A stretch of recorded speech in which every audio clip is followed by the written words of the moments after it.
All right, so we're in it, Matt. All right, let's do it. Welcome. Interesting. Am I on camera? You're on camera. That's creepy. All right. Make sure I'm recording. Yeah, so this is like, for me, it's like, one man show here trying to do all these, and like I know how to do it, but when there's so many other things as far as like meeting someone that you haven't seen in 20 years, and then you add drinking to it, and just like trying to get everything like looking right, I forget shit sometimes. So sure. It's very I'm sure it's a lot of ad-lib improv. Yeah, well, that's a good thing with just having so many aspects of it, like different cameras and stuff. Sometimes like the Chrissy Krause one that I did, I have a third camera there, and like I realized like I couldn't even use the third camera. Why? It wasn't like set up. It wasn't like. Oh, look at that. So hopefully it is now. But whatever. Yeah. So I did start watching a couple.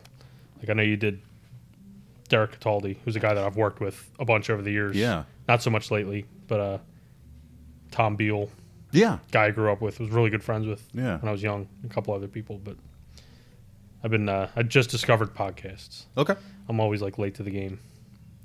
But I'm listening to a lot of stuff about poker.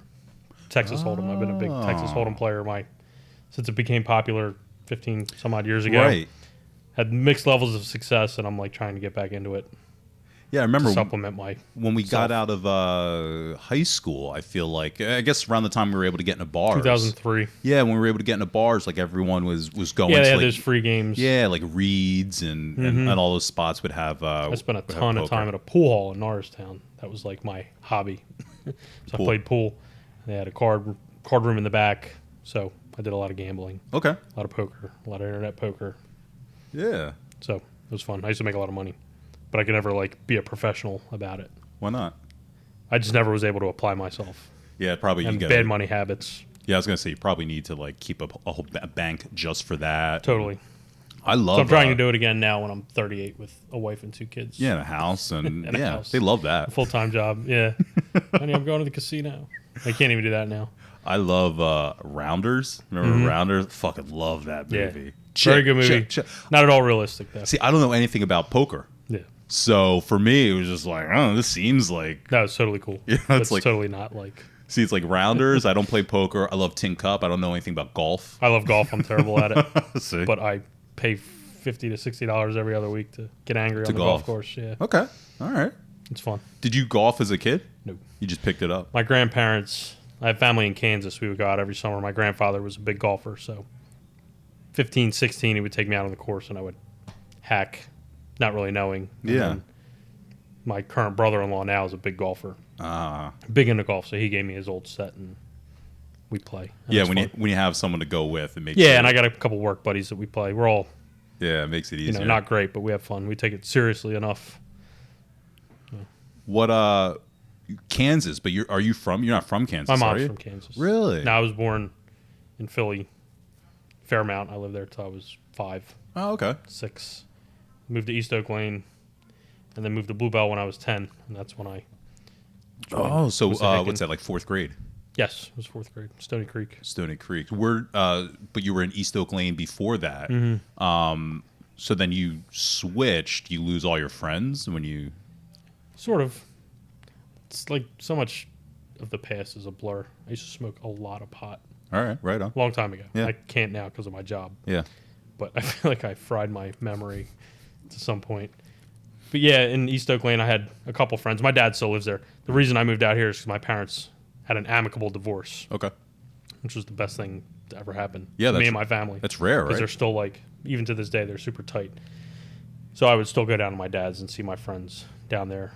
But 4th grade, it wasn't like, I don't remember having too many close friends in school. Do you remember anything about Stony Creek? Some. Remember, I can't remember who the teacher was. You didn't go to Stony Creek, did you? I started at Madison, but then I went to Shady Grove for 4th. So same thing. So I switched schools in 4th grade. It was Madison's a much smaller school, and Stony Creek's pretty small, right? Mm-hmm. I think. And Shady Grove, I think, was maybe the biggest. Yeah. But for me, I think it was different for me because all of my kids, and I started at Wissahickon when I was 5. So and I lived there. I lived in the same neighborhood till I was like 13.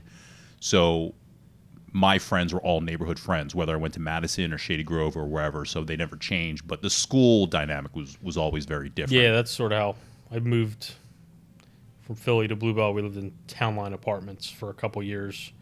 I had a crew of friends there, and then I moved to Whippane Hills after that, and that's where like my core group came to be. Dude, I totally remember you lived at Whippane Hills. Yes, yeah, the slums of Bluebell. Yeah, I totally remember. Yeah, I completely remember you living there. Yeah. Wow, that's so funny. If anyone were to ask, like, Whippane, you would probably be the only person I would think that I would know that lived there. I don't know why I know that. I don't know if I still have it, but my strongest memory of you in high school was you gave me a CD. Yeah. I think it was Dr. Dre. No, it was the W. Wu-Tang Gravel Pit. Oh, yeah, I still have that. Yeah. I mean, I knew back then, I used to listen to more rap music then. Definitely Wu-Tang Forever and Dr. Dre, Eminem, yeah, Dogg, all that. Back when rap was good. Yeah, senior year, I remember this too. Senior year of high school, I was burning CDs for $5 a pop, and I burned you the W album, which is the album after Wu-Tang Forever. Yeah, I think I still have that. I still carry around a thing of CDs in my car that I never touch, but every car that I've owned, it always makes its way in there and never makes its way into the CD player because I have Spotify now. So just recently, I mean, I've always had that. I've always had that book of CDs also, and only recently, probably with this car, when I got this car, did I take out the booklet. And because I don't even know if I have a CD player in this car. That sounds horrible.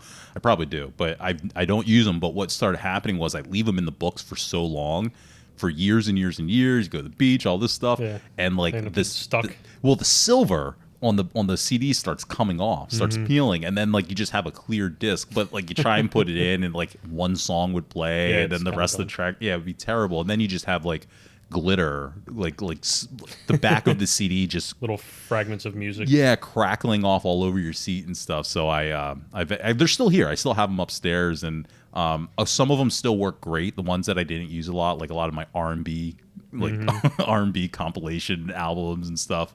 But years ago, I sold my real CDs for like $70. Really? At FYE. Somebody wanted them. Oh, yeah. FYE was telling them I needed some quick cash, so I sold them all, most of them. So now I just have the burned CDs. Yeah, I don't know what I'm going to do with mine. I'll pass them on to my kids. So that's why I keep that stuff, because like early 2000s rap and some death metal. Enjoy. I keep like, now I just do it all digital, so it's all like on my computer and on iTunes and stuff. But like I'm so like obsessive compulsive about categorizing and all that, because all I think is all like your records there. Yeah, all I think is like I'm gonna pass these on to my kid. Like that's in my head. I have no kids. I'm not even close, but like that's what I keep it all for. Yeah, I'm totally just into the randomness of Spotify and finding new music, and it's rare that I'll listen to an album anymore. Yeah.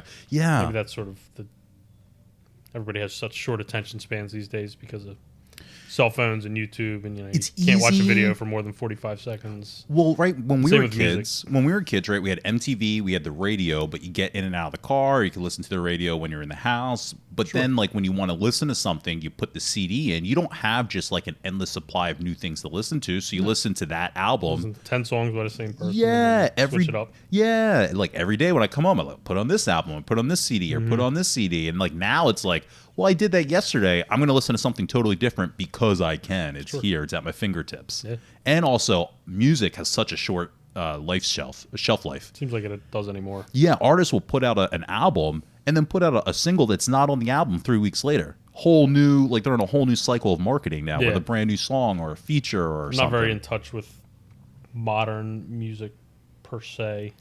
I guess in high school, I played guitar and I got into metal. Like I discovered Metallica and sort of progressed from there. So I got away from like I have no.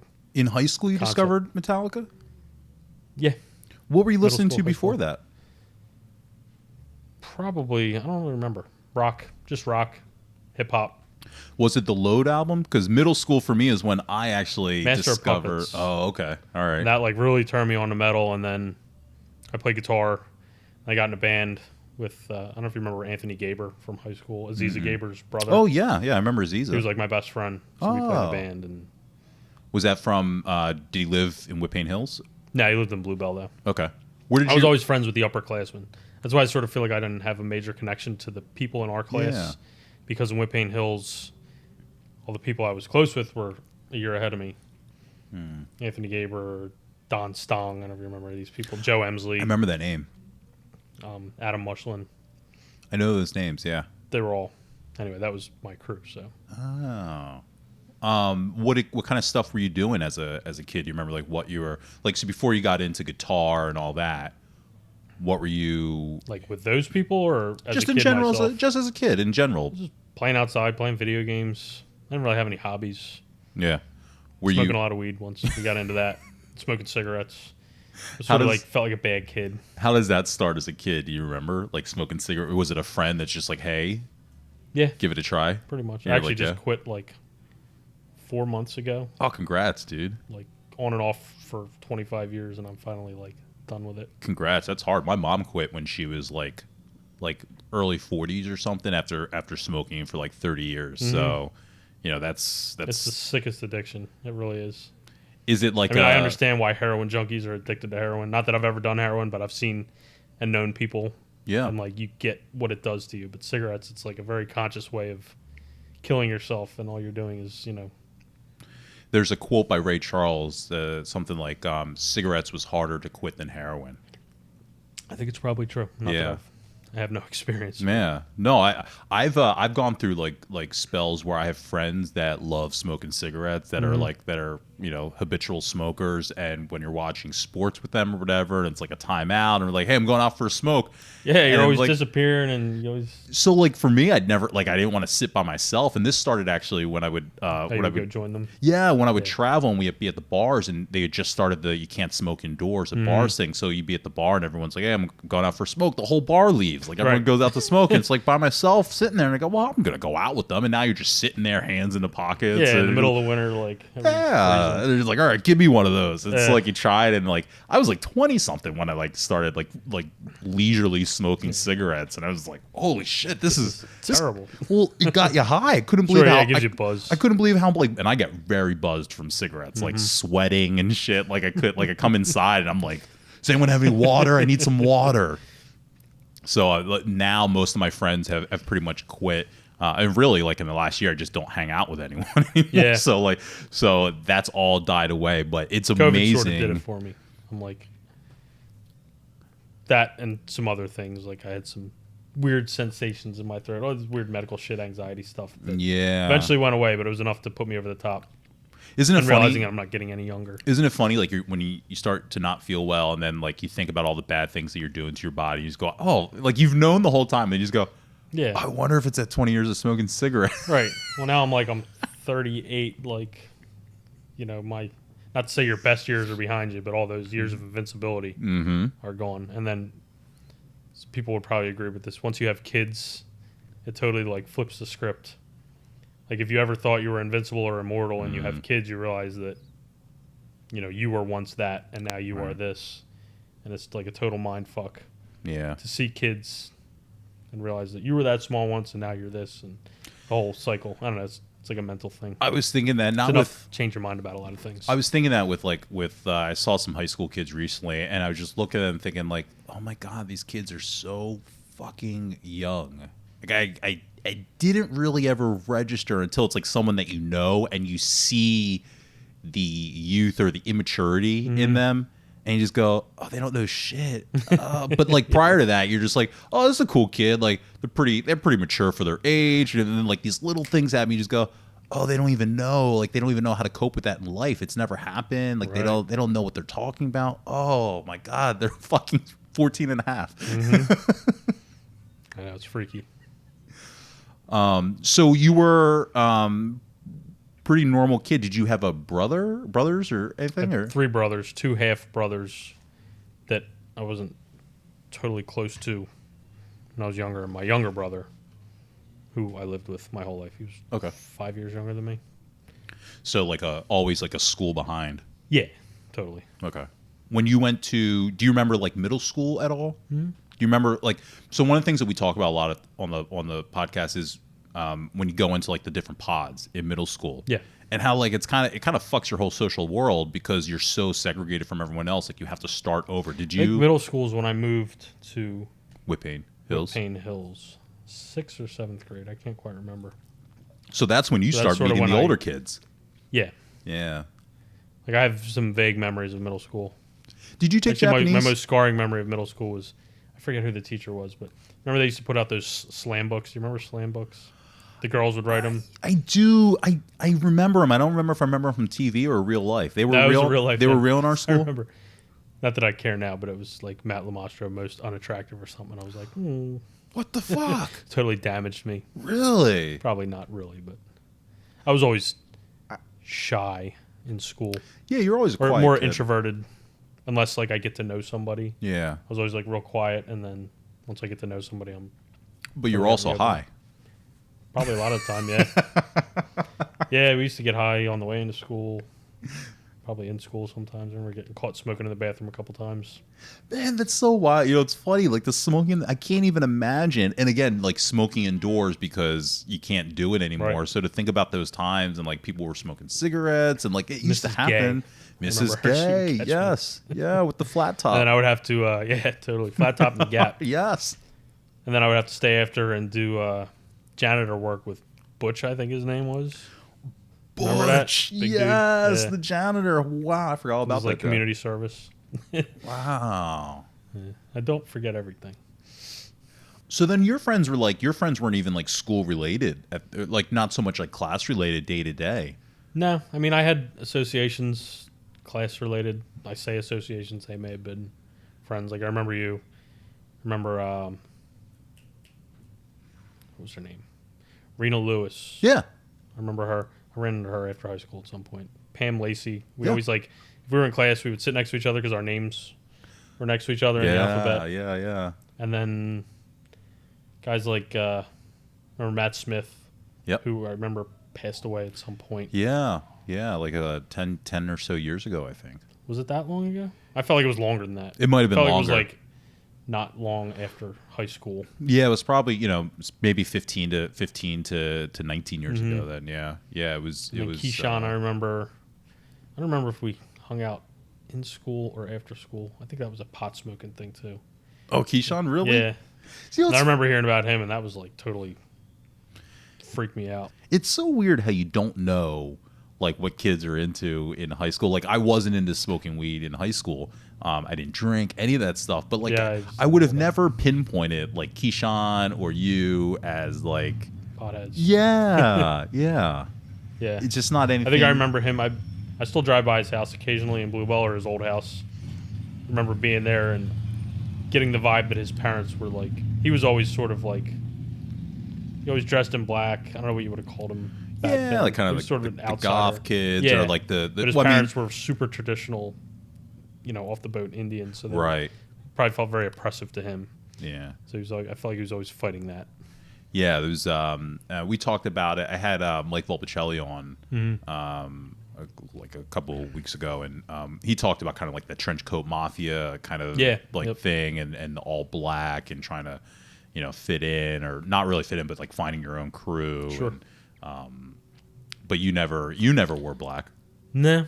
I don't remember what I wore. I probably wore the same shit I wear now. T-shirt and jeans. I do kind of remember this is I've never had a sense. My wife always yells at me. She's like, I want to buy you clothes, but you have no sense of style. I'm like, I don't like jeans, T-shirt, hoodie, 3-year-old pair of sneakers. I'm kind of happy. Style in high school was like, I used Tommy Hill. I remember I used to actually make some effort. Like if you wore Tommy Hilfiger, it was the coolest thing ever. Oh, The girls never seemed to notice. They noticed, but it was they were noticing your face, I guess. Right. Like what the awkward fuck? Times. If I knew then what I know now.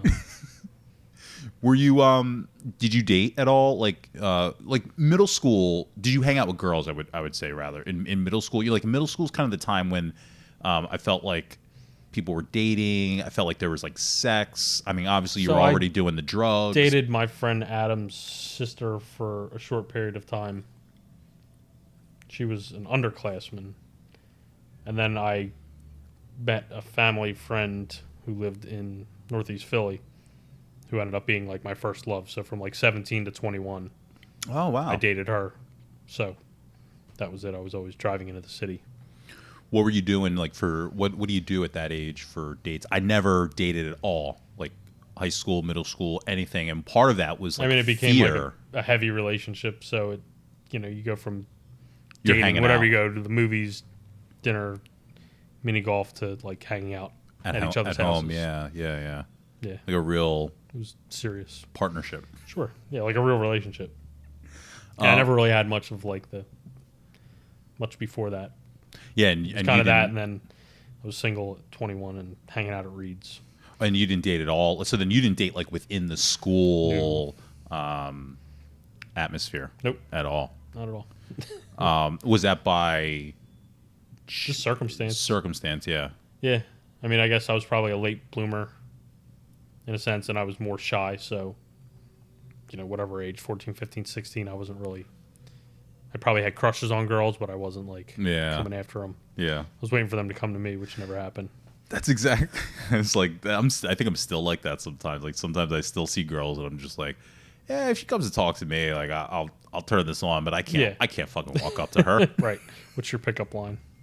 Oh my god, I have no pickup lines. That's like a. I know. I'm like the king of awkward conversation. Like, so hey, that's the hard thing now on like you come here often. on dating sites. They're all like, don't say hey or how are you. But then you get some girls who go, I don't need a fancy pickup line. Just be normal and just like talk. And Yeah.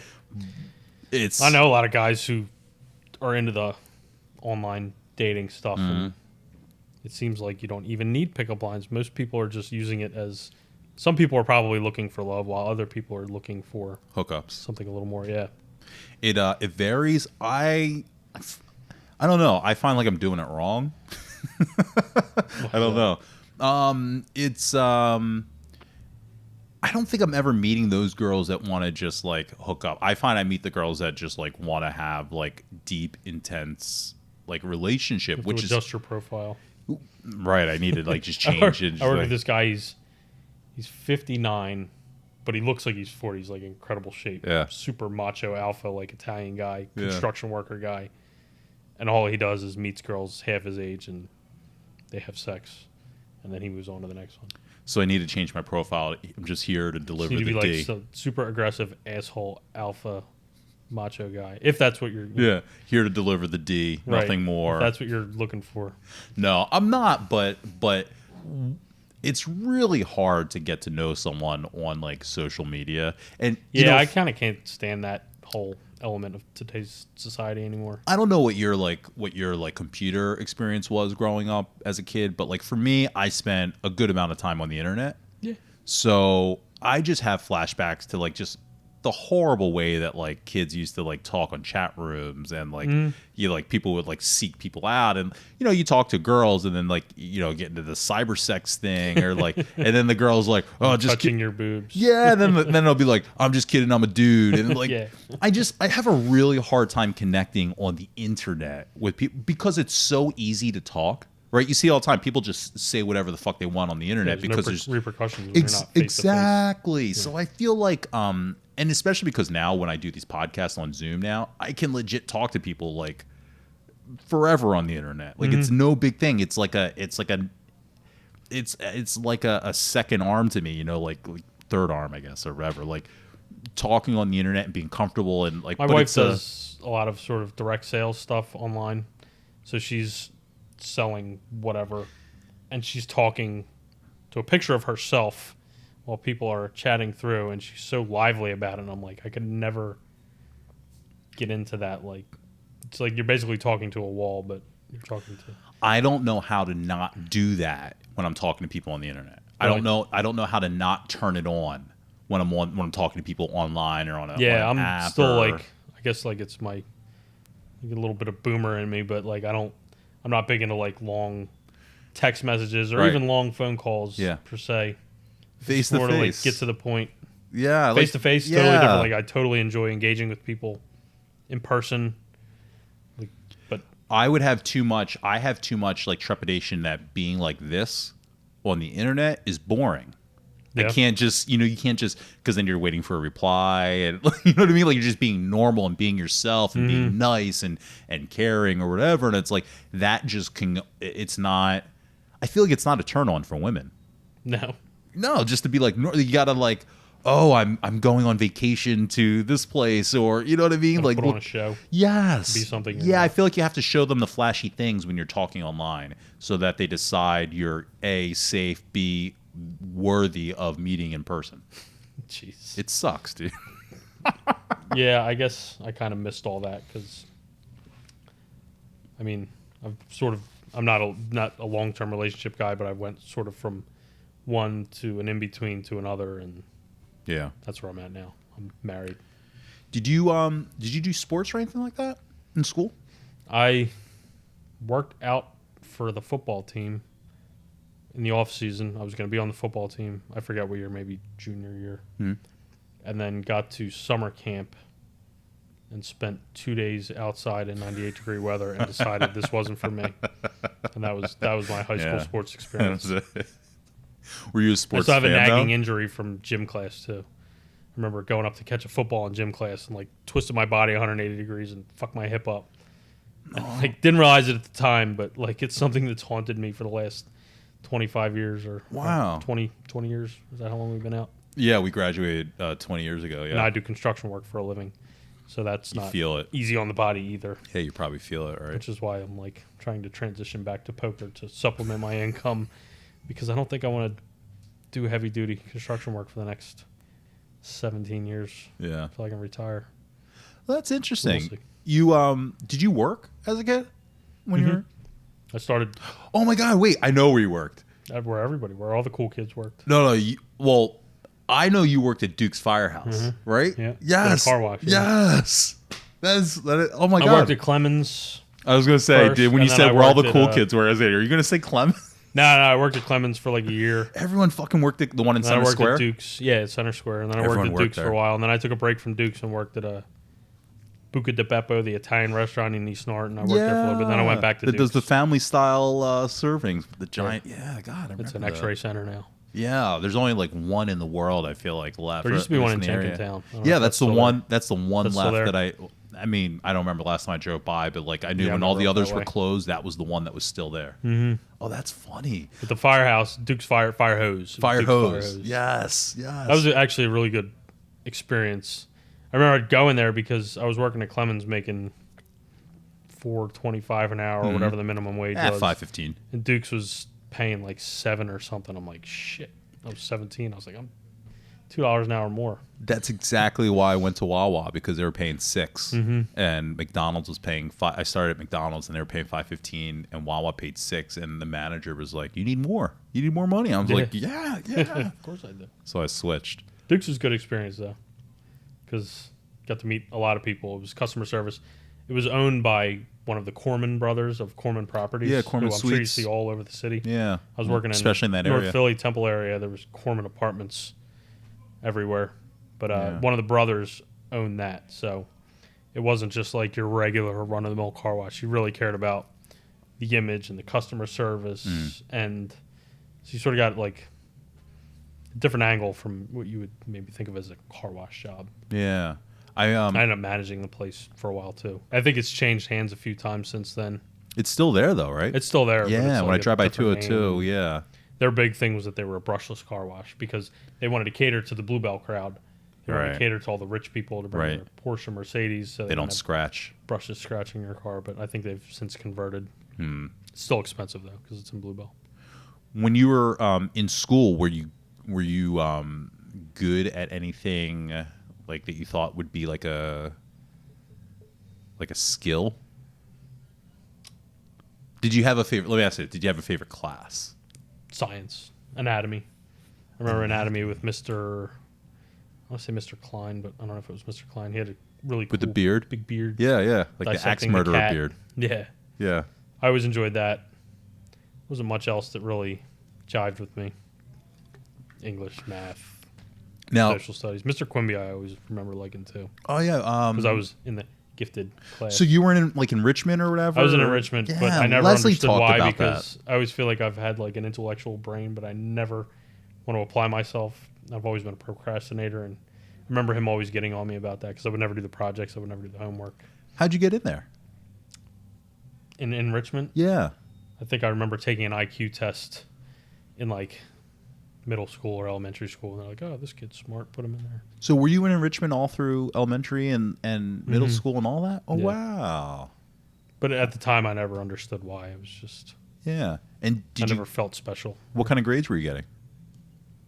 C's, B's. That's I interesting. was never an A kid. Like, Yeah. I don't even remember what my GPA was. And you weren't taking like any AP classes or anything like that? I had no aspirations to do That's anything. so funny. I wonder. I've always been so curious about enrichment because obviously I wasn't in it. So like safeties, I'm always like, with these safeties, these enrichment programs, like what are these like exclusive clubs that I was never allowed into? What do you have to do to get into? And I want to say like I always thought I was like smart, but I just didn't apply myself. But I never knew the key to break those locks to get into there. So when you say that, I just go. I do remember taking an IQ test, whether it was in. I don't remember what school it was in. I want to say it was in the school I was in Elwood, which is in East Oak Lane. Yeah. But it's so vague, so long ago. That's so I don't know interesting. what value that really has anyway. They just throw kids in these classes. Well, just most of the kids, like when Leslie was in there, and so I think of like kids that are taking like AP classes, honor classes. Yeah, I never did any of that. Any like of at that point in my life, I think I was more concerned with just hanging out with my friends and smoking pot and having fun, and I didn't give a shit about high school. I had no plan. Like I worked at that car wash till I was 21. I was gonna take a year off of school, and then I decided that I wasn't going to go to school, and I worked at the car wash, and I had no plan. And I realized that was kind of dead end because I was still only making like $9 an hour. Right. And my brother got me a job working for a mutual fund transfer agency, which is just a fancy way of saying you're like a subcontractor for a mutual fund companies doing various things. But I had no experience in that. Yeah. So I floated along in that for 5 years with no college degree or anything. Did you have like expectations of going to college? Like was there any like pressure at home to like, hey, do this? Or when you were a kid, what did you want to like grow up to be? I don't really remember. I don't think I had any like Any like big. I think I was like, what did you look up? Like I wanted to be an astronaut when I was a real child, kid. I probably wanted to be a wrestler at some point, I remember in high school they were pushing some genetic engineering stuff, and I was like, oh, that sounds kind of cool. What is that? Oh, like back when like gene editing and stuff was like sort of a new concept. Yeah. I remember hearing about that and thought maybe that was cool. I was like science related stuff. My mom worked for Merck. Oh yeah. For 25 years. Yeah. So that was sort of always a thing. But I honestly don't remember ever wanting to do anything besides just hang, work. Yeah. Did you kind of sad in hindsight? Well, no. So it's not abnormal, but one of the things that like I remember watching classmates like just grinding, trying to like get the best grades and putting out college applications and really, really caring, and I was like, it's never even a thought for me. I never really thought about it, but because I'd watched so much TV, like that was in my head. And my mom was always like, oh, you're going to go to college. That's what you're going to do. But like for me, watching TV and like seeing this is the next step, everyone in high school TV shows, then they go to college, right? That's the next thing. So in my head, I thought that's what I had to do anyway, regardless. Yeah. But I never had like a want of, I want to go to college to do blank. Yeah, like I never thought I want to be a doctor or I want to be a salesman or an accountant, or my parents never pushed me either. I wanted to do musical. I like doing musicals, so I thought I was going to go to school for theater. And then I quit the musical my senior year. So like that was no longer going to be a thing, and then I went into TV lab, and that was just kind of like, well, I guess I'll just kind of keep doing communications at Montco. But like I didn't look at other schools. I looked at Temple. That was it. I didn't look at any other colleges. I didn't apply anywhere else. Like I didn't. I seem to remember thinking about going to Montco for something, but then thinking it was too expensive. Even like being community college. Yeah, Montco's the cheapest. I can't afford that. I've sort of just kind of floated through life. Like my brother got me the job working for that company, which was a great experience, but I had no college degree, and I was making whatever $27,000 a year, and I would get like the best review every year, and they would increase my salary 2% of $27,600 a year, whatever it was. It was nothing. Yeah. So that pool hall I hung out at, I started hanging out at the pool hall Markley's in Norristown when I was 18, 19, playing cards and playing pool. one of the business agents for the Carpenters Union, used to play pool there. Basically like a big shot in the union. And he offered to get me in. And I took a big gamble because I had no construction experience. Oh. And he was like, in 4 years you can make $36 an hour. I'm like, so I'm in, dude. I was going to ask, did you go to tech school? No. Yeah. So one of the things that my only memory of, sorry, I it's keep okay. interrupting. But no, you're fine. Shop class in high school. Remember making those little downhill race cars? Yeah. The Derby. Yeah. Yeah, and they put them down the track. Mm-hmm. I remember that was my experience in woodshop. I always enjoyed with the CO2, right? Mr. Latrinko. I would have won, except mine broke on the very last race. Yeah, Mr. Latrinko. Yep, I remember him. So that was my experience there. I sort of helped my dad with some things, but I just took a gamble on becoming a carpenter, and 13 years later, it's worked out. Well, early in the podcast, before I interviewed Derek, I interviewed Danielle, and that's how this kind of we started talking about. That's his sister. His younger sister who was in our class. So we were talking about. I know Derek, and he talked about his sister, and I'm like, I don't remember your sister. I think she's episode 3. Episode 103 on the podcast stream for anyone who wants to listen. But we were talking about just he had always kind of worked with his hands, and the school, we felt like there was this, I think a lot of people did, and I think Mike talked about it, someone else did, there's this, there was a stigma of tech school, of tech school kids were the dumb kids, the stupid kids. You're going to be a mechanic, or I remember that. Yeah. You never would appreciate what people can do as a tradesperson. And it's incredible what you can do. And you realize that now. And just what the freedom of that type of work offers, or the security that type of work, it felt so frowned upon. Yeah. So that's why I was curious if you even had an inkling to try and get into that. If you would have told me when I was 17 that I was going to be a union carpenter, I would have told you you're full of shit. Were you into cars at all? Because since you were doing the detailing. Yeah, I had this cool souped up Escort for a while, and then I got a Subaru WRX. What is that? The Subaru. Oh, Subaru WRX. Okay. Yeah. So I was real into that, but I wasn't into cars so much that I was pulling engines apart. Right. See, that's why I was friends with Josh Taylor, who was big into that. They were very into cars, and George Barreca, and we had a lot of gearheads in our school. Yeah. So you didn't really you didn't have any type of pull into any of those. I feel the more I talk about it, I feel like an anomaly, sort of floating through life. No, but you did like things, right? So Sure. you were into music.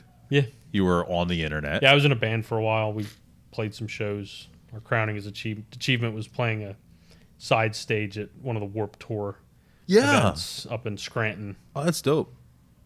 I mean, nothing major, but we had fun. Dude, that's awesome. We broke up. What was it? Death metal?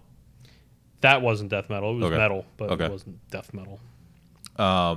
As a kid into music, you said hip hop and metal. Mm-hmm. What were your hip hop influences? See, Metallica was your me and my buddies rock, used to sit and listen and memorize the lyrics to Wu-Tang Forever. Do you remember when that album came out?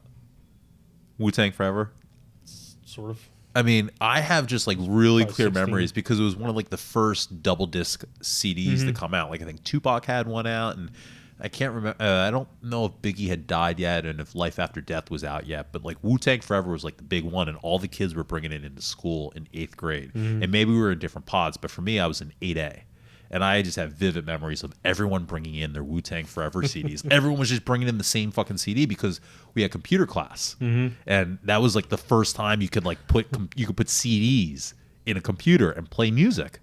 And I remember Kevin DeProsper was bringing when Mr. Shannon would walk out, someone would put a CD in and be Wu-Tang Forever. He was the computer class teacher. Okay. I remember typing class. I don't remember computer class. So typing, I remember there were 2 teachers. One was an older guy. I just remember a guy going I want to say Mr. McKeenan or something like that was the older guy, and then there was a younger, taller guy.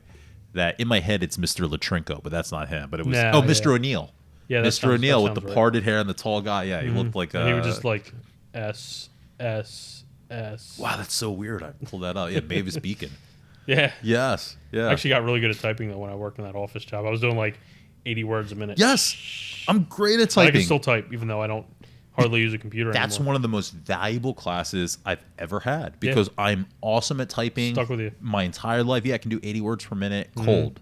Like, it's unbelievable. It's weird, isn't it? But yeah, like Wu-Tang Forever, I remember that being so big and kids were getting the CD stolen. Like music, I don't know, like in middle school, maybe because I'm not around kids anymore, but like I just felt like everything that I was learning about music and stuff was happening like in school. You know, like I remember, we just came up on the anniversary of Biggie dying. Yeah. But I remember when Tupac died. And like sitting in chorus class and everyone playing the Machiavelli. We were playing the Machiavelli album in chorus class with Miss Papadopoulos. And like, and like Morning Pac. And I wasn't a Tupac fan, but Ray was a Tupac fan, really and a bunch of other kids were. Speaking of Tupac, I lost my virginity to Who Shot You. Really? No, wait, was that who sung Who Shot You? Biggie. What was the other one then? LL Cool J. No, the other, Hit 'Em the Up. Tupac, Hit 'Em Up. Hit 'Em Up. That was that. I remember that. Vivid memories. That was my first like real Tupac experience. This guy's good. This guy's keeping my Good rhythm. What a weird song. Totally, dude. Life is a weird thing. It's always funny to look back on things like that. I loved. Did you have a favorite rapper? Besides, I mean, you said Wu-Tang, right? I don't know if they were my favorite. I don't really remember. Dr. Dre, Eminem. Eminem was big. Yeah, when Marshall Mathers LP came out, I remember I was hanging out with Sean Higgins then, and I want to say that was like maybe 10th or 11th grade. It must have been 11th grade. But I remember when that came out, and I ordered the Marshall Mathers LP off of CDNow.com. And Sean Higgins had a driver's license, so he drove to the mall and bought it. And it took another day for mine to come in the mail. Really? But dude, we used to listen to that album all the fucking time. Yeah. It was like, yeah, and that was the rebirth of Dr. Dre. Right? I remember like that came out, and then the Chronic 2001 came out, and that was in 1999. So yeah, man, so Eminem was my favorite rapper in high school. And then right around the time that album I Burned for You, which I think was Dynasty Rock La Familia, or I mean was the W. There was also Dynasty Rock La Familia, which is the Jay-Z album. That's when it changed for me, when like Jay-Z started becoming my favorite rapper. Like Yeah, that's probably year. when I sort of fell away from hip hop, because I was into the music we were doing, and I sort of got really deep into metal and all of its varieties. Where do you learn to play Guitar? Yeah, when you're a kid. I've actually played violin in middle school, maybe. And then my mom had an acoustic that I picked up, and then I was taking violin lessons, and the guy also did guitar, so I quit violin and started taking guitar lessons, and then... They're very different, other than you can read music. Violin and guitar? Yeah. Yeah, the music's not even written the same. Guitar is 6 lines, each representing a string, and it tells you where to put your fingers. Yeah. I wouldn't even be able to read music anymore. I can't either. But, yeah, I got into guitar, and I always had an ear for, like, picking out music. I could always find the notes. So, that was that. And I don't really play much anymore. I played violin in 3rd grade. And then when I got to 4th grade, which was the switch to Shady Grove, I remember going into like music class, and they were like calling all the names of the people that had like signed up for violin, and my name wasn't called. And I was like, I went back to my parents, like, am I not doing violin? And they're like, Nate, dude, you never even practiced. Like you're out of this thing. Like all we learned was like Twinkle Twinkle Little Star and like 6 different versions of that. It was the method. Did you who did you play with then when you're playing guitar? Anthony Gaber was the drummer, and then 2 guys that he went to this must have been later. I guess in late high school I would play with Anthony and the guy Joe Emsley, who was a upperclassman. We would play together just like in his bedroom. And then Anthony went to the Art Institute and met 2 guys from like upstate New York. Started a band, and then I came down and played with them once, and we were a band. That's it. Sucked. I mean, we had like some cool ideas, but did you have influences musically? Yeah, I kind of all over the place, which is probably why it didn't end up working out, because they were sort of more punky type stuff, and we were sort of more like metallic-y, thrash kind of stuff. Yeah, you're trying to go hard, and they're trying to do Blink 182. And I never really couldn't really mix the two. So that phased out. But it was fun. We're still kind of in Days touch. are so long, so sad. And you're just like, Faster, heavier. I had a my rock renaissance took place in like 7th grade. That's why I asked you when you said middle school and you started getting Metallica. That's why I asked you, was it Load? Because for me, the Metallica Load album was my rock album. Right. That's when Kiss had come back, and they performed at the Video Music Awards, and I was like, this is fucking awesome. And being a big wrestling fan, one of the big wrestling companies in Philadelphia, ECW, used to play a lot of rock music on their shows. The theme music for one of their guys, one of the walkout songs was Enter Sandman. So like I'd be in Gennardi's with my Walkman, like air guitaring Enter Sandman, and like that was and Green Day was like really big, and like I was in a Beck. We kind of grew up in the grunge era too. Yeah, Y100, Nirvana, alternative was like very. Yeah, I guess that's an influence I sort of didn't think about. All that music, even Alanis Morissette, and all those. I guess alternative is what we call them. I mean, that grunge alternative. Yeah, that was the birth of it, and Y100 really was the was the holder of those things. 94 one was pretty good too. Yeah. But that was me like maybe like 7th grade, a little bit of 8th grade, and then after that, man, I just went all in on hip hop. Right. It was all in on. So I went all in on metal after that, and I still listen to mostly metal. Yeah. I mean, I have a very wide palette. Anything but country music. I despise country. I despise pop country. Yeah, I can listen to the shit out of some old bluegrass. Yes. Some old shit like that, but pop country to me is just like propaganda for white people. Sure. And so not so much into Taylor or Faith Hill, but you might get down with a little Johnny Cash. Sure. Or Red Sovine or yeah, I couldn't even put names on it. I just know what I like. See, I do listen to a lot of like 60s, 70s country. Yeah, I love Johnny Cash, Red Sovine. I listen to Truck. Well, sitting right there. Oh my god! So this is C.W. McCall, album called Black Bear Road. This is trucker music. Trucker music. Yeah, it's a lot of like banjos and guitars, but this guy is like. He's a marketing agent, a marketing guy that in the 70s and 80s started making music under this fake name of C.W. McCall to like promote a coffee shop or something out in Iowa, and it was such a hit. He started making tons of music under this alias. I never even heard of him. Oh, it's awesome. So he makes music about like nature and trucks, like CJ5 and a 4-wheel drive with a trucker on my tail. If you ever heard the song Convoy, which is like I think I have heard that, yeah.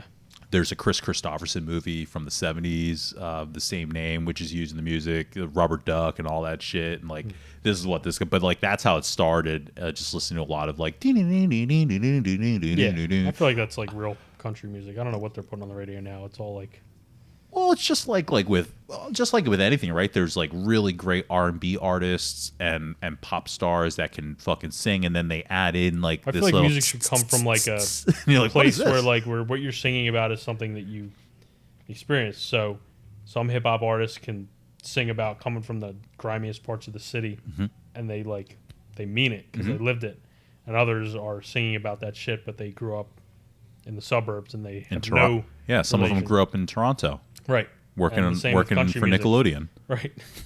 Who's that? Drake. Oh, Drake? That is like, See, I'm so out of touch. I've talked a few times, more than a few, on this podcast about math class. And this is where I sold you the Wu-Tang album. Miss Castor's class. Miss Castor's honors calc class. Do you remember this class at all? Sort of. Yeah, I mean, I do. I remember her. She's very obnoxious. In hindsight, she was always the hot teacher. Yes, everybody remembered her as the hot teacher, but in hindsight, I'm like, she's probably like a really annoying person. Like, not, if you were like a peer to her, hard to keep up with. Yeah, she was. She liked fucking with people. I think so. Yeah. But do you remember the girls in this class? Mention names, I probably like we had. This is like the class where I remember just all these pretty girls with like the Steph Schnecks and Steph Hughes and Steph Berkey and all the Stephs. Brooke Johnson is in our class, and Katie Evelyn, and Amy Jaskowiak, and So many names. I can't remember faces, though. I really remember a few girls from high I remember school. them all. What makes you remember someone from high school? Maybe I thought they were pretty. Yeah. They had a good personality. Yeah. Were you before you were dating, like at 17? Were you trying to navigate through that at all? Were you trying to find a girl in school at all? I don't remember making any strenuous effort. While my friends were all getting laid, I was just kind of like, just waiting for it to happen to me. Yeah. Is that So none of my friends dated, weren't having. So it wasn't anything that like I knew anything about. But I would look out amongst the school and see like, oh man, I feel like everyone's fucking. Yeah. was that like Yeah. same No, for I you? saw it and I was just like, well, you know, Wait. when it happens, it happens. When it happens, it happens. Yeah, yeah. When Hit 'Em Up comes on, Yeah. I ain't got no motherfucking friends. Yeah. So you did sports for that one summer, Yes. and then you were out again. Were you into sports though, in general? I mean, I always enjoyed watching sports. I think I would go to a few football games because I was friends with Tom Beal, and he was, Right. I think he was an offensive lineman or something. I assume he was on varsity. I don't remember. Yeah, yeah. But I think I was more of like a social gathering, going to football games. Yeah. Other than that, I was not really Into it. into anything. I was never really good at anything. I was a terrible basketball player. Not good at baseball. I smoked, so I couldn't run to play football. I wish I would have discovered golf in high school. That would have been interesting. Yeah, because they had golf. Yeah, We had but I golf never at was- Wissahickon. Never was really a thought. Yeah. And then after school, I got into pool. I was like a pretty good pool player for a while because I hung out at that pool. So I was more into like sedentary sports. I had a brief moment in time where I used to go to I used to play pool a lot with Scott Ritter. Mm-hmm. He was big into playing pool at in Willow Grove at Super Strokes. I never even heard of that. Yeah, it was like off of Easton Road. I had like a good time doing it for a little bit, but then it was like all the time. Mhm. It was too much for me, and I probably wasted so many hours in that pool hall. I think I have I lived there. PTSD with pool now because Really? So you don't even want to play? it was like too much. Yeah, when people say like, "Oh, you want to play pool?" I just go, "I don't. I really don't." But you know what? I'm like that with all those type of sports. Like I don't like bar sports. So like or bar games. So like Darts. Darts. I'm terrible at darts. darts. What's the even like stuff that people shuffleboard, bago. Yeah, I never got the whole cornhole thing. When I saw cornhole on yeah. ESPN, I said, "What the fuck is going on?" Ladder ball, like anything where you stand still and like hit a ball, I'm out. Yeah, I'm kind of the same way. They're all like party sports, I guess. Yeah, for some reason, like my crews just never. My crews weren't that type of partiers. I don't know what kind of. So you were partying in high school though. Mm-hmm. So what kind of like partying were you guys doing? Just drinking and smoking and a lot of low key stuff. And then when my buddy went to the Art Institute, we would come down the city and go to some parties every once in a while. And there's never anything like out of hand. Friends, right? Hanging Yeah, with your friends, and that's what a lot of my college, my college life was like. And even now, like when I'm just hanging out with people, like I'm not a. I did like to throw a party. I like to throw like I was always big into like hosting like a good like one event, party like a New Year's Eve or down here before COVID we used to have the Italian festival. And the streets for 2 days, the streets would just be packed out full of people. And so I would have like 20, 30 people up here. That's awesome. And and watch the festival and like go outside and then come back inside and use the air conditioning and in the bathroom and the refrigerator and drink for free and then take your cup outside. And I like doing stuff like that. But the majority of like my friends, like 1-on-1 or 3 in a group or whatever, it was just like we were never like. It wasn't like we weren't double dating. Wasn't like weren't going to parties. We were like a tight knit group, but that was kind of it. Yeah, there's not too many like outside like expanding from one group to another. Were you aware of like the cliques and like Cool Kids or were you aware of that in high school? I do remember that. Did you like? I looked at it and I remember always seeing the cool kids, but never aspiring to be one. And probably thinking they were kind of douchey. But not all of them, because there was like the nice, cool kids, and then there was the douchey, cool kids. Oh, what's the nice, cool kids? Remember, like, it was Justin Hammond. Remember, he was sort of like a cool kid, but he was always very personable. Okay. And I don't remember too many names. I don't want to like call people out. Like, I want you to 20 years ago, who I would think here's was a an list. I asshole, want you to who make probably is not an asshole. I want you to make a list of all the of all the nice cool kids and the mean cool kids. I could probably point them out in your yearbook. But that's the funny thing about high school is all as intense as it was back then. 20 years later, like none of it mattered. It doesn't matter, right? None of it mattered at all. You did feel like it mattered back then, though? Of course. Yeah. Because like you're 17 and you're full of hormones and trying to get laid and trying to get recognized and social status mattered. Now I'm like, I couldn't care less what people think about me. Nothing matters. I have, a wife and 2 kids, and I have my work colleagues. I work pretty much with the same group of guys most of the time. So like that's sort of my circle. Yeah. Yeah. I cared so much. Yeah, I think I probably cared a little at the time, but I think I've always been semi-apathetic. I think I still care for some reason. I still care about the perception of my character, and I guess with anyone that can touch me, and now I can be touched in so many places because of social media and all that stuff. But I always cared about I'm not even active on Facebook. What was the moment for you to realize like I'm 21 or whatever, and like Actually, when I was 25, I joined the union. So you saw him in the pool hall, but what was that for you to say like, oh, I need to do this, or? Well, I mean, an incredible increase in your wages, but you also get 30-something an pension, hour. health care, 401k. Like when I retire at 55, which I will be able to do, which a lot of people can't retire that young, I'll have health care forever until I die. Wow. Which is big. Yeah. So I guess at that age I started maturing enough to realize that stuff was important and that I didn't know what else I was going to do in my life, so I figured I'd try construction work. Wow. It's interesting now. I would say I spend more than half of my time at there's a nuclear power plant in Limerick. Yeah. So I do a lot of my work there. I'm like a regular there for the years. Oh, wow. So like Derek's out and about in Center City. Right. Working on high rises, and guys are out all over the place, whether they're in Philly or Bucks County or Montgomery County doing real construction work. I'm there sort of doing maintenance type work at a power plant. Oh, wow. Which is cool. How do you get hooked up with that? Like in such a steady I just got in and just kind of worked my way up and knew the right people. And we're not there year round, but usually when we're there, I'm one of the 5 or 6 or 8 guys that are there. Oh, that's cool. Which is nice. When everyone's like leaving and going to college, did you have any thoughts of like for me, I was kind of like, I guess, I don't know, we talked about like a Monco and all that, and the 202U, and like I was kind of like embarrassed. I remember people asking me, did you have any thoughts like, oh fuck, people are leaving?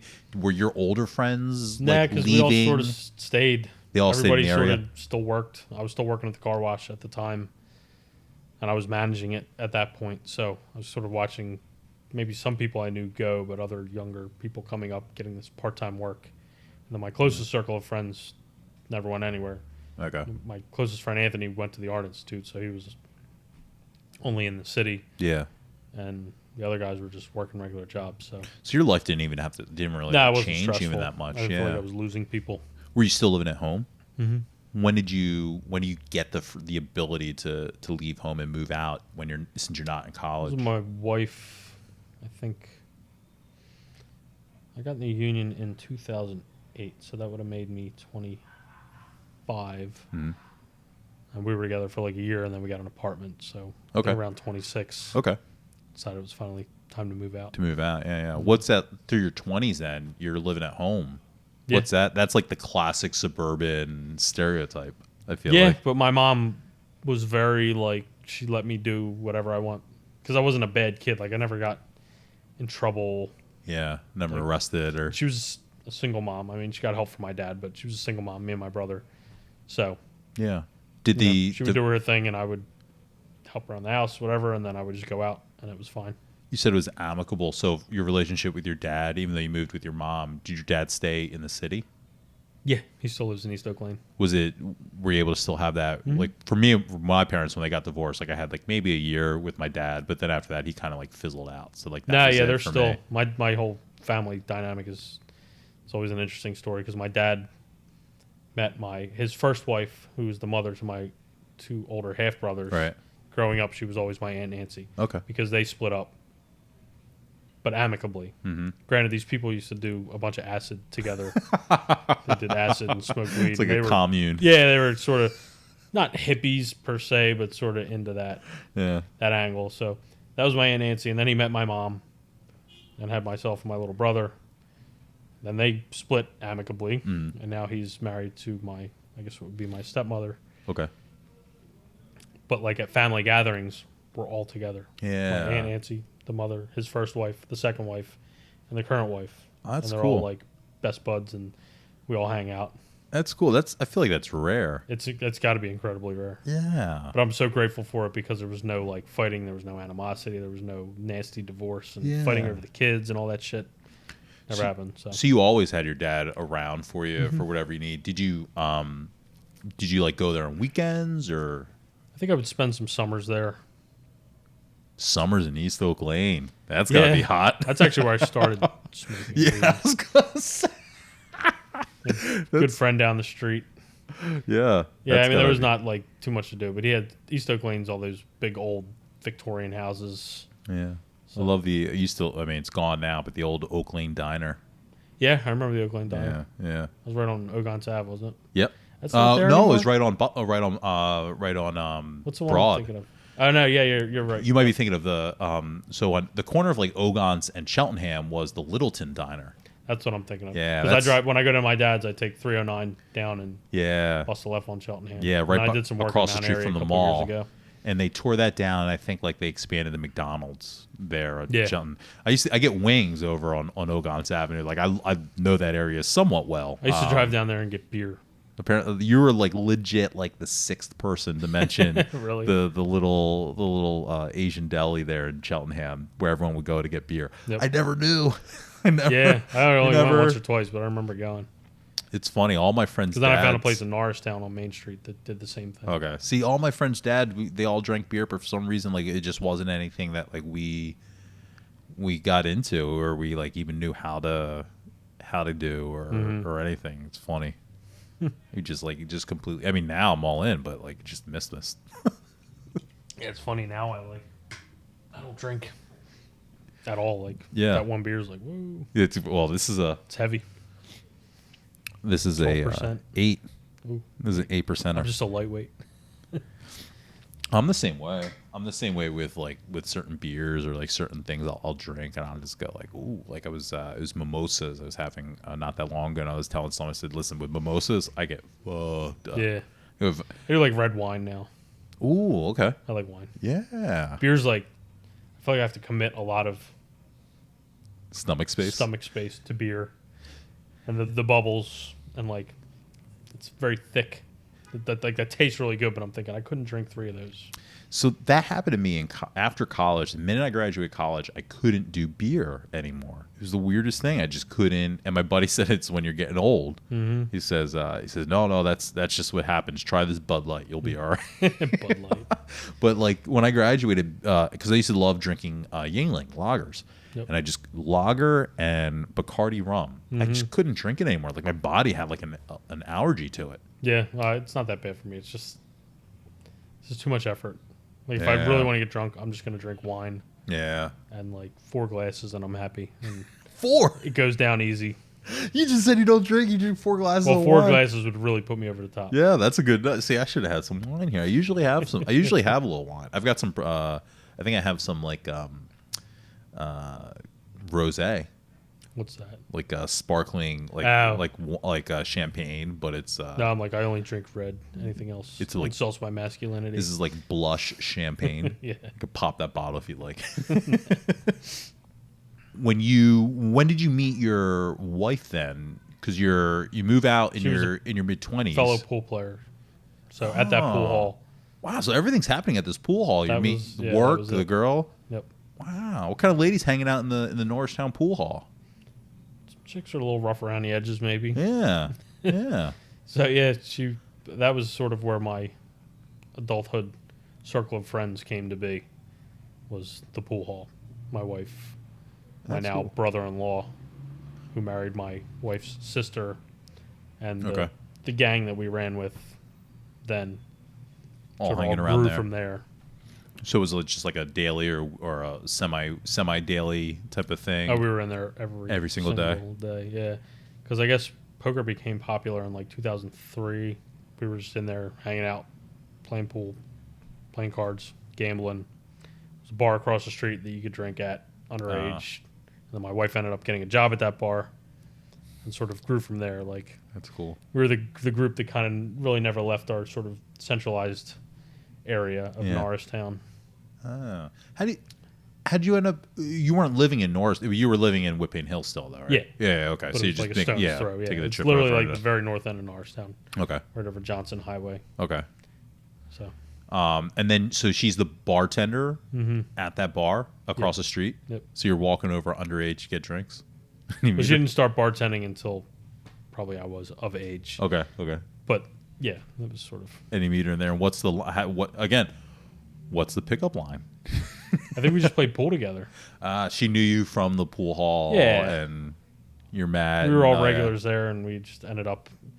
You know how like you have your circle of friends when you're younger, and then like all the guys that I was closest to as a kid, we talk every once in a while, but it's nothing. You know, you sort of fan out and find your new Yeah. lifelong friends, and even at this point now, those same people we don't really talk to as much because, you know, 2 young kids, 2 jobs. Yeah. Yeah. Life is kind Sort of of becomes that has expanded beyond. contracted almost, you could say. Yeah. Expanded, contracted. Your responsibilities have expanded so much that you have to contract your circle because you can't. No one has time for. There's no time for it. Yeah, all that shit. Yep. Did you want family, kids when Nope. you were growing up? Really? I was the guy who said he was never going to get married, never going to have kids, and Were you like that in high school? After high school? Mm-hmm. Did you have a reason for that, or I just never thought I wanted that level of commitment. was it because the girls put you in the slam book as the ugliest? You just thought there's no. That never stuck with me for that long, but I still remember it. I'm like, probably not because I cared as much. I've never been one to care so much about what people thought about me, but I'm like, that's just fucking mean. Like, Yeah. We're gonna why get do to the people bottom need of to this. stoop to that sort of level of whatever? I mean, kids are kids. I got some interviews coming up. We're gonna get to the bottom of this thing. We're gonna find out. That was 6th grade. I think the teacher was Mrs. Atkinson. I had a Mr. Atkinson Maybe in 8th Mrs. grade. something. Mrs. A something. Eamon. 6th grade. Eamon. Eamon? Yeah. Doesn't sound familiar. 6B. I want to say I'm 6B. I'm trying to get better at other people's pods now. Now that I've heard other people's stories, I'm trying to remember like other Yeah, people's you would remember way other people's better odds. than I do because I had forgot we had 6C. pods until you mentioned it today. No, the pods were like, for me, it fucked me up because I never had class. I didn't have pods with any of my friends until 8th grade. 8th grade, I had some friends in my pod, but 6 and 7, I was just like by myself, like didn't know anybody at all. It was tough because I only got along with like 5 people. I seem to remember sort of getting along with people and just sort of trying to just get through every day, Yeah. do the bare minimum to get in and get out. Did you take Japanese? Mm-hmm. I thought so. I remember. So I I definitely remember Japanese. Yeah, those the 2 things I remember. We had calculus and we had Japanese together. Mm-hmm. How long did you take it? I think as long as I could. So you took it all through high school. Yes. See, I failed 9th grade and that was it. No, I think I took it all. Oh wow! I can still recognize a couple characters, but I never pursued it after that. I know a little bit of hiragana, a little bit of katakana, kanji no way, Yeah. but I can't really speak it other than shishikani ne because that's what Harpster Sensei used to always say to me. Shishikani ne, shishikani ne. What does that even mean? I think it means shut up. Does it? Yeah.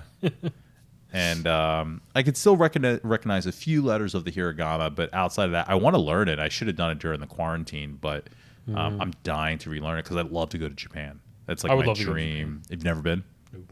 It's my dream trip. Japan and Alaska. which aren't that hard of a trip, I guess. But like, I think Alaska would be pretty easy. it's expensive. Is it? Yeah, like I don't know. I'm not a very well versed traveler. I've traveled like all over the country, but it's always been for work. I've not traveled internationally much at all. Canada and the Dominican Republic. So like, you know, getting to like Alaska and like having to pay thousands of dollars, like I'm just not used to that sort of thing. Or like I've never done a cruise. I've been told a cruise is the best way to do Alaska. Yeah, I've never done any of that. So yeah, so a lot of it's like just timidness and just not knowing what the hell to do because it's a very new experience. Just gotta Google it. So going to Japan where I don't know any, you know, I don't speak that would be it intimidating, and, especially if you can do it alone. yeah, you I know, would feel like I would need to read a book first on like how to explore Japan. yeah, I need a buddy or someone to kind of help take me through there. Have you ever traveled internationally? No, How come? just never either had the time or never really like put out the effort to make it happen. I guess it interests me, but not so much that I'm gonna Drop everything and go. Yeah, I've always been like, make a I've budget always just and worked. I just work, and I guess that's my blue collar element. Like I work, pay the bills, and have the bit of fun that I can have. But do you ever like feel like it's when you talk about like the blue collar style? Do you ever feel like it's like just a nonstop clock to get like, you know, with everything that's been going on now with COVID, right? And a lot of people were just like stuck at home, and one of the things that people said was like, it's almost good to have to finally just stop, reassess things. And I never really did that though. Yeah. I guess when it all started last year, I took the 3 months off the 3-month government vacation. Yeah. Because with unemployment and the $600 a week, I was making almost $1,200 a week. Yep. Which is like a regular paycheck for me. It was wild. So I was like, okay, this is just because it's normal to get laid off when you're doing construction work. You get laid off. You might be off for a week, 2 weeks, a month. Then you find another job and you supplement yourself with unemployment. Right. But this was like unemployment plus. Right. So I'm like, it was like real work. I sat home for 3 months and took every dime that they gave. And then when it was time to go back to work, I went back to work. And I've been working steady ever since, which would have been, I guess, last July. Yeah. So I worked up at Temple on a school for a few weeks or for a couple months and then went back to the power plant. Was there any point of like, did you ever have any change of thought? I mean, 3 months is a while. So did you have any like, I don't know. I just sat at home. My wife and kids built a deck. Okay. Lost $1,000 on the stock market because I wanted to be a day trader. Learned that was not going to work for me. And you got to talk to Mike Volpicelli. He does trading. I know some guys that are really good at it, and I try to educate myself. But when you think you know even a little bit, you know nothing. I have a question for you, just because I thought about it. Sure. How many people have you reached out to for the podcast that have told you no? So I've like straight up no. I've or done come up with some lame ass excuse. Yeah, I've done probably like I don't know. You're probably like the 40th interview I've done. I've probably had like 12 people straight up tell me no. Really? 12 to 15 people in some way where you just go like, oh, this isn't going to happen. Whether it's a no, like some just straight up say no thank you, I'm not interested in going back in that time was very traumatic for me. Really? I don't like talking about my personal life. I don't want to put my business out there. That's happened with probably like 10 people. Then you get like the weird stuff of people who just ghost you after like they start talking to you and then you ask them. Then they just ghost you. They just stop responding altogether. Yeah, I felt like when you asked me, I'm like, and I didn't get back to you right away. I'm like, I don't want to think like I'm blowing them off. No, because I can see when, and also like, I know when I'm reaching out to someone on Facebook, there's like an inherent risk of it's hard to keep in contact with someone on Facebook Messenger. Sure. Right. So like I have to like, there's a part of me that like, right, there's a personal side of, are they blowing me off? But then there's just the reality side of, okay, it's a dad. He's probably not on he doesn't have his Facebook Messenger fucking open waiting for me. Sure. Like, in writing this, it's probably like waiting to see the dots. Yeah. And then it's probably like you get it. And then you probably need to like think about it. Like what you just said, it's not, it's not just having this chat room conversation. So like just acknowledging that on my side, that is like helps not not make things like feel so crazy on my side. We're like, what's he doing? Why isn't he answering me? Yeah. Imagine not everybody lives close enough to come down here. It's probably. But oddly enough, most people want to come down here, especially like now. Why Like, not? yeah, I think I didn't realize that until Chrissy Krause came down. Chrissy was the second one. I did Chrissy Shuck, and then Chrissy Krause came down, but she was the second one to come back or to come in after like COVID. And she was like, I'll do it if I can do it face to face. She didn't want to do it over Zoom. Yeah, I don't think I would have enjoyed that as much. And it's funny because like part of me is just like, hey, do you want to talk? Do you want to do the show? And it's like, that's like the thing. But then other people are like, yes, I would love to do the show, but I don't get any value. Like I never thought about the value that other people are getting out of it. Yeah. And like you said, like just to connect with someone different, like face to face and have Like if we didn't even talk about high school, I wouldn't care. Well, if we didn't have the podcast going, I really wouldn't care either because I'm like, wow, like let me like interact with somebody who is. It's so hard like now with life to like make new friends without effort. You know what I mean? Like the people I work with are the people I work with, my family, my small circle of friends. But like, how else do you make new friends? Right. Like join a tennis club or something. Like, what do you do? Pool. Get back in the pool. Pool, right? I could do that. Golf. Sometimes I go play golf alone and meet interesting people. Yeah. But it's really not so simple now. I think that is why I do like one of the, I mentioned like the parties and stuff. I think that's one of the reasons why I do like this space in this area because it's a great like, hey, come down. Yeah. Like I love the, come down. It's like, let's go get some food down the street. They've got cheese bread and tomato pies and yeah, I was just thinking that. I said, before I go home, like I'm here. I'm never here. I must consume something. Yeah. You start, produce, whatever. Like, hey, you want to make a pizza? Like, coffee shops are awesome here. It's a good time to hang out. I think that's what I do love about Philadelphia. Well, the city, yeah. I always thought if I was single, I would be living down here. I always say I'll stay here until I have a reason to like move to the burbs, like until like I'm gonna get married and like I have to start a family in the burbs if that's what the wife wants to do. But like until then, I feel I don't know. It's something about, and you stayed in the burbs, but like it's something about, but you same way I grew up in my 20s. I hung out and partied in my 20s was. You connect with your friends. You stay in one group, generally in like a 1 mile radius. Maybe you go to the bar, but then you just go back to someone's house at the end of the night. I think it's sad that I'm like the classic story of the person who never really left where they grew up. But a lot of people, I'm like a stone's throw from from Bluebell, both of the places I live there. I mean, Pennsylvania is the highest rate of people that have never left the state. Oh, is that true? Yeah, at least it used to be when I first learned the stat. But I'm pretty sure it's still like number 1 or number 2. People who grew up here never leave. But also just this area in general. I just think you have a lot of. By the way, we are in the Italian market on a Sunday afternoon, so there's just things going around out here. Yeah, like people, just locals. Right, who stay in Lands. I was just talking to someone about people in Lansdale, and after Wissahickon, my mom moved to North Wales, so I got a lot of friends in North Wales, Lansdale. All those people, like 98% of all my friends from that era of my life, are still in that town. Yeah, blocks away from the house that they grew up in, with their wife and their kids. Now they haven't gone anywhere. It's not uncommon. No, I'm sure it's not.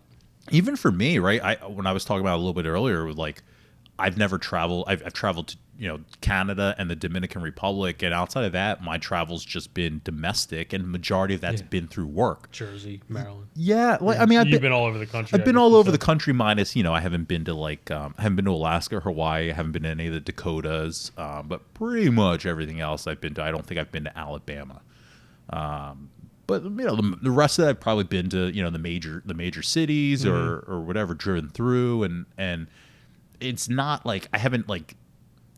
I've experienced those things, but I haven't like learned any like profound cultural, messaging that like changes my life, or you know what I mean? Like I'm still like, despite the fact that I've been trucked around for work, I don't consider myself like cultured in that way. There's tons of, especially like with online dating, right? That's one of the things that women love to throw out is their love of travel. Mm-hmm. Right? I just got back from this place. Especially we've been in a quarantine for a fucking year. So it's like, what travel are we talking about? It's like, I love to travel. I do this and I do that and I do this. And for someone like me who, doesn't speak a foreign language anymore, hasn't really been out of the country like that, what you're saying, like as far as like you haven't been anywhere, I feel the exact same way. What am I going to do? Talk to this person who's been to this girl's been to like, you know, Portugal or Brazil or whatever, and talk to her about how much I love Nashville. You know, hey, you ever been on Bourbon Street? Yeah. You know, like, you know, it's like, you ever been in that smoke store in Denver where they let you, you know, sit and smoke for $10? Like, you know, what am I gonna? I don't feel cultured in that way. Yeah, I have no connection to that. If you It's could, got to be so interesting. if you could take a trip, did you ever want to take a trip anywhere? Yeah, I would love to see Asia and parts of Europe. Is that because of Japan, Asia, or I've because always of liked taking Asian Japanese, culture. or like I went shopping at the Korean supermarket yesterday. There's one up in North Wales area, Aussie or whatever. Yeah. Oh, I love. So that's where my mom used to live back there. Bell Run. It's actually my first time there. Plaza. I took my kids because I'm 38 and I'm gonna die soon. Kick. So I'm like, you know, I quit smoking 4 months ago. I put on 10 pounds. And Going healthy. I'm like, like I want to start eating better. So to me, like Asian food is incredibly healthy in its purest form. Mm-hmm. Not talking about Chinese. Right. American food. Not talking about General Tso's, Right. but so I went up there just to explore. It was neat, very intimidating. 90% of the stuff is not written in English. Yeah. But it was cool. Dragging my kids through there. Dude, if you go over to the right where the food court is, the best fucking sushi you've ever had in your life. I thrive on giant sushi. Dude, go to Aussie, and on the right where the whole food court is, there's we went there. I had my 2 kids though, and they were pretty much done. So I'm like, we gotta go. How do you get a palate for that or an interest in Growing that? up, my parents would take me to Indian restaurants when I was 8 years old. See, that's cultured. I wouldn't even have a clue. No? Like I've been to an Indian restaurant once. I wouldn't have an idea of like what to do. Oh my god, just go. You like spicy food? Love spicy food. Yeah, Indian's good. Yeah. Spicy, rich, a lot of seasonings. Like every culture sort of has their food, which is, I don't want to say it's so cut and dry. I guess if you get into like authentic Chinese and Asian food, it can be like really over the top and flavors. But Indian is very like, you just have to try it. So many spices and curries, all sauces and the bread and. I had it once out in I want to say San Fran. I had like a authentic, real good like Indian, and this girl just kind of like showed me like here's all the things I got us. Here's eat this, put this on it, take this bread, put this, and like, but I had nothing to retain. I had no fucking clue what I was doing. You should definitely give it another shot. I need to, especially because find a girl on Tinder who likes Indian food. Indian food, yeah. Were you a movie buff, movie fan? Nah. Really? I'm the guy like everybody. I work with guys that are big into movies and they quote movies and they know the movies and all the actors, and I'm the guy who you ask, have you seen this movie? And I'm like, nope.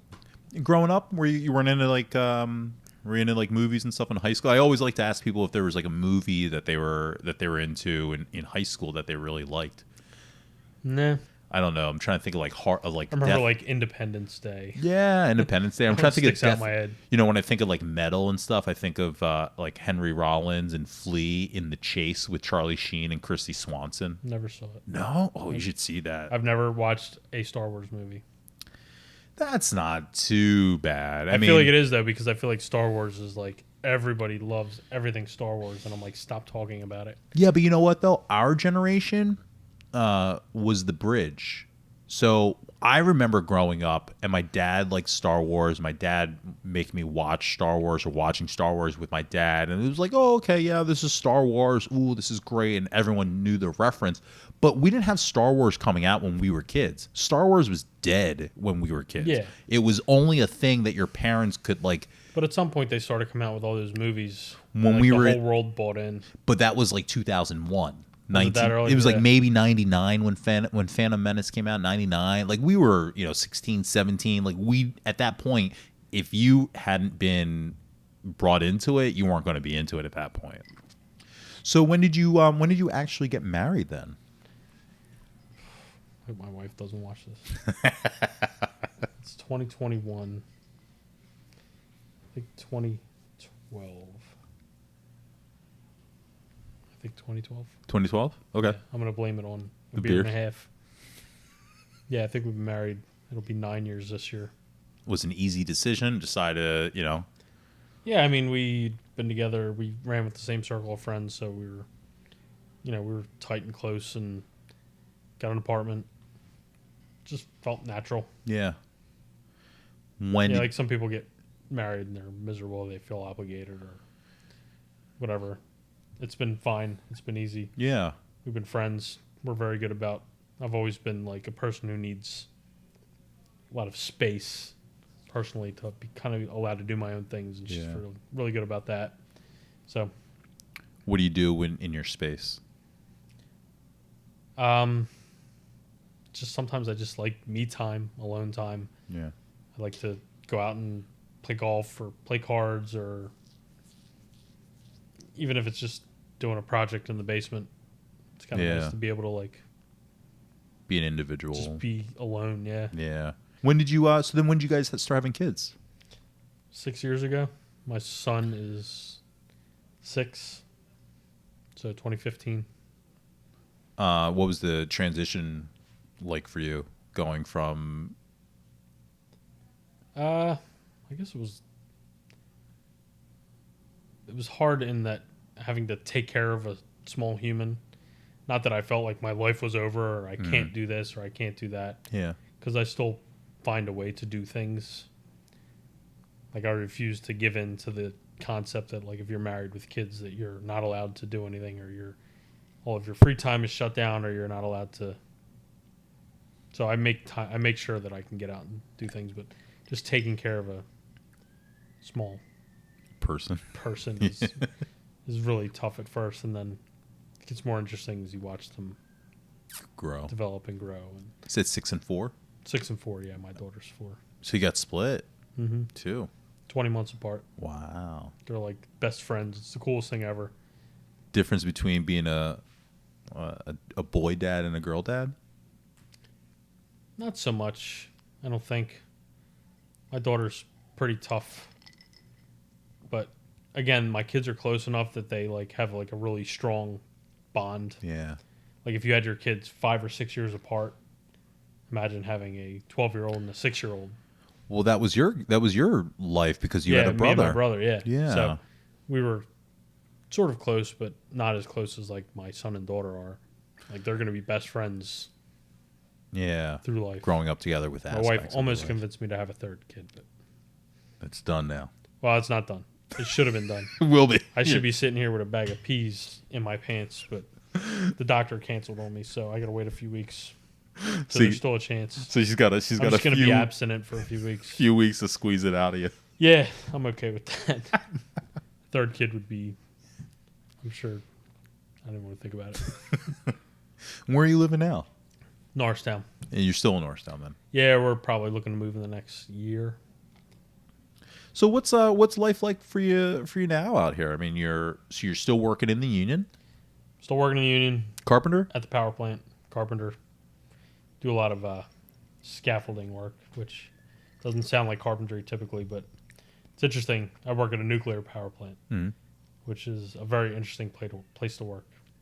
It's very strict because nuclear energy is inherently dangerous in itself, but it's really not once you work there. You realize how many redundant systems and how much they have that allows it not to go bad. Right. Make sure nothing gets fucked up. Yeah, but it's still a weird place to work. They kind of treat you like toddlers there. As far as the rules? Yeah. What's an example of that? It's hard to say. Like, everything's like safety is a big thing. Not getting hurt. Yeah. They tell you how to walk in the snow. Oh, wow. They make you wear these like spike things on your boots so you don't slip and fall in the snow. Yeah. Because at the end of the day, it's all comes down to money at the end and injuries and all that. That's always an angle in the construction industry. But was that on purpose? What? To get in the nuclear plant, or did you have no control over that? No, I got in there initially because every year they do a shutdown. So there's Limerick Generating Station has 2 units, Unit 1, Unit 2. Every 2 years they have to refuel. They have to put new uranium in. And during that period of time, they have a 3-week shutdown where you work 12 hours a day for 21 days straight, typically, give or take. Wow. So you make a lot of money. Yeah. depending on how you do your taxes, you can make $4,000 a week, $4,500 a week, which is awesome. But at the end of 3 weeks, Put in 84 hours a week. But at the end of 3 weeks, At the end of 3 weeks, you're fucking dead. You're tired. Yeah. Sure. We did 35 days once. But that's the job, right? You grind, and then you might be laid off for a couple You might get laid weeks. off, or you might go back to 40 hours a week. Yeah. But you make a lot of money. Make it when you got it, yeah. So I initially got into it for that, and then I realized that it was a good place to work. I liked the guys. And I sort of like just stuck with it. That's cool. Got to know some people. Yeah. So it's a good job. At the end of the day, it's still construction, though, and you're still on your knees. You're still doing some heavy lifting. It's hard on your body. So that's where you start looking at the cards. Yes. So the cards, years, and the stocks. Yeah, well, stocks. I don't think I can apply myself enough to become an educated trader. You can invest in stocks. Mm-hmm. You can say I want to buy Amazon and hold it for 10 years. Sure, but you can't pay mortgages with. Correct. Poker, I've had success over the years, success and failure. Back when you used to be able to play online, before they shut it down, I made like $20,000 in like six months just playing part time. Wow. I was like, oh, this is really cool. And then they shut it all down. The government didn't allow all the online poker sites are based overseas, so you're no longer allowed to transfer money because the government wasn't getting a cut. Right. So now they've legalized it in a bunch of states, but Pennsylvania is only allowed to play with Pennsylvania. Delaware and Jersey mix player pools. There's Nevada. There's Washington State now. There's Michigan. We're all waiting for these player pools to be matched up. Blended together, yeah. So now that if you have 2,000 players in Pennsylvania, now you have 10,000 players or 20,000 players. Yeah. Would you go back to playing in person? Yeah, there was a couple summers ago that I was going 3 nights a week to play at Sugar House or Parks, and I was making really good money. Also working a full-time job. Yeah, so you're back up at 5 a.m. after grinding at the casino. Home at 4 o'clock. Yeah, it was bad. But I made a lot of money. Yeah. And then COVID came and shut all that down. And I had to spend my money other places, so I'm trying to start all over again. Yeah, so once things start to open up again, you'll be back. I would like to play more. Hit back to them again, yeah. I mean, I don't know if I want to do... The thing about being in the union is you can put 30 years in and get a good pension and good retirement and healthcare and all that, which is great, but some guys like retire at 55 and they don't see 60. Like you work your whole life and you fucking collect your pension for 5 years and you're dead because... Burned out your body. Either burn out your body or you breathe in drywall for 30 years. Oh, wow. Fuck. Yeah, it's kind of tragic. Holy shit.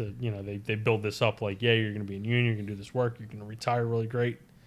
Some guys make it for the long haul. Some guys don't. It's funny when I mean, I'd rather like move to Vegas and become a poker dealer and play poker. I got a friend that did that. And live like a sort of menial life, but be happy that I'm in that element with something that I love. That the worst problem I'm going to have is I got a sore back from sitting in the chair all day. Yeah. So skinny. Oh, you look the same. You do. You got the... I mean... Maybe it's because I've seen pictures of you like on Facebook. I feel like you had a goatee in high school. Did you shave it? No, I had sideburns in high school. Oh, okay. I had the goatee till after high school. Okay. I know I had crazy sideburns in high school. I feel like pressure to write something. Hey, you can sign your name. Whatever. It's like imagine you're 18. Hey Matt, we signed my yearbook. Good luck, Brad. Good luck in whatever you decide to do. Boom, you did it. Do you talk to anyone from high school still now? I mean, you mentioned a couple people you see on Facebook, but do you connect with anyone or talk to anyone? What about the older friends, like Aziz's brother? A little bit. Yeah. But even not as much. It's not a regular. Nah, we all grew apart. Or most of your regular everyday friends, like from work? Yep. Yeah. Yep. Yeah. That's how it goes. That's life. Yeah. This is yeah, exactly. Enjoy it. It's it. Well, I'm enjoying it now. We did it. We did it. Is that it? Yeah, that's it, man. Thank you. Thanks, dude.